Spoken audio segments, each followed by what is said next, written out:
Hello again, ganda Kachika Live! Kumusta po kayo mga kachika? Andito na naman po tayo para sa ating panibagong showbiz update. Pero bago tayo magsimula, gusto ko lamang po magbigay ng update about Kat Den. Miss Catherine Bernardo sobrang busy pa rin sa kanyang pag-shoot sa kanyang mga TV commercial.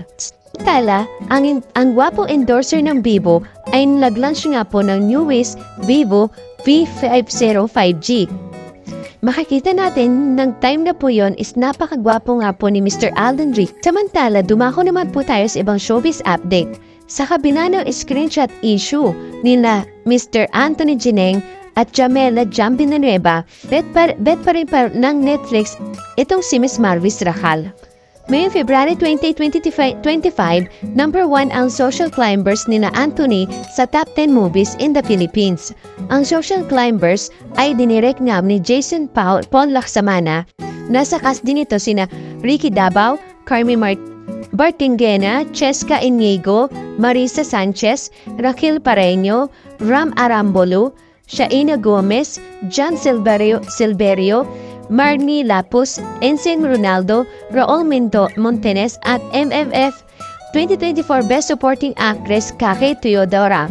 Samantala dito nakasama ang Maton Tandem nakabalik muli sa top spot ng top 10 TV show ng Netflix Philippines noong February 25, 2025 at nananatiling number 1 hanggang ngayon.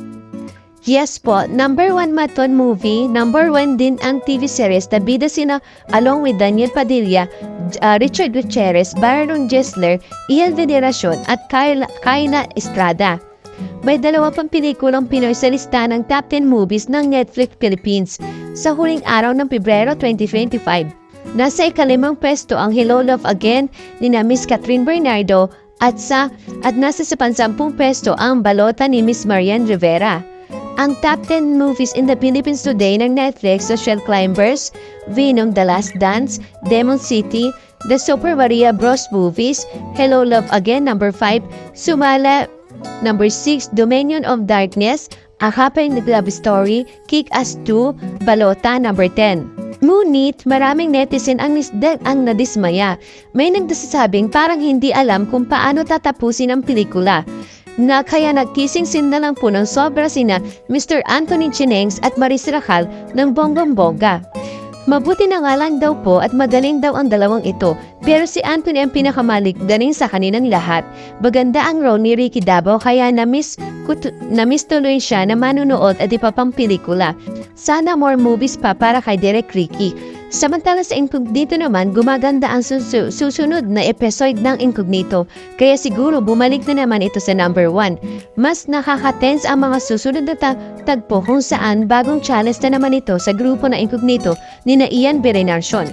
Ang dami pa mga artistang involved, kaya kitang-kita ang ginastusan talaga ang action drama na ito ng Dreamscape. Samantala, tuloy-tuloy pa rin po ang taping na miniseries ng Slay na mapapanood nga po sa VIU. Tampok dito ang mga kapusi stars na sina Julian San Jose, Isabel Ortega, Gabby Garcia, Mikey Quintos at Derek Montas Nerea. Pero mukhang si Isabel yata ang bida rito. Noong January 2025 ay 8 pelikulang Pinoy ang nanguna sa top 10 movies list ng Netflix Philippines. Sa February, 3 ang umarangkada sa top spot. Number 1 ang Balota for consecutive days, February 1 to 4. Nanguna din ang Hello Love Again for 11 consecutive days, February 14 to 24. At ngayong February 28 ay pumesto naman sa number 1 ang Social Climbers. Tignan natin kung hanggang kailan iyon ang top spot. Sa March 12 ay mag-stream na sa Netflix ang pelikulang Guilty Pleasure starring ni Luby Poo, James Blake at Gian De Guzman. So official entries ng 50 Metro Manila Film Festival, which ones kaya ang acquired ng Netflix? Samantala, dumako naman po tayo sa pinakahuli nating showbiz update.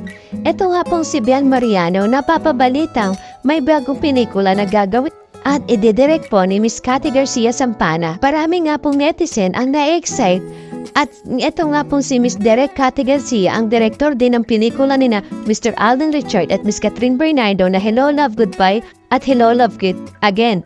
Naniniwala nga po na itong si Miss Bel Garcia na hindi siya nakakalip. Grateful siya sa mga taong mababait sa kanya at ipinagtatanggol siya. Kahit nga hindi po nakikita ng personal ay talaga naalala niya na padalan ito ng mga regalo. Marami nga po nagsasabi na nakatrabaho nga po ni Miss Bel Mariano na sobrang napakabait daw po ni Miss Bel Mariano.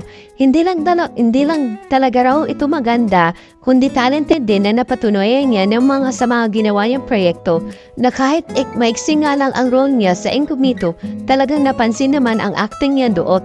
Nagtrending nga siya noon kahit hindi sila magkasama ng collab team niya na si Donnie Pangilinan. Tama ba ako na first time nga po nagagawin na pelikula kasama si Direk Cathy na hindi naman kasama si Donnie Pangilinan? Wala siyang dapat ikatakot dahil sigurado naman tayo na kayang-kaya niya at na madala ang pelikula. Pareho nga sina na Donnie na abala ngayon dahil suportado nila ang project nila sa isa't isa kung isa sa naman ang aktor na hurado sa Pilipinas Got Talent. Thank you for watching. Kung nagustuhan niyo po ang video ito, subscribe na sa Starlight Showbiz YouTube channel and please don't forget to hit the bell button for our latest updates.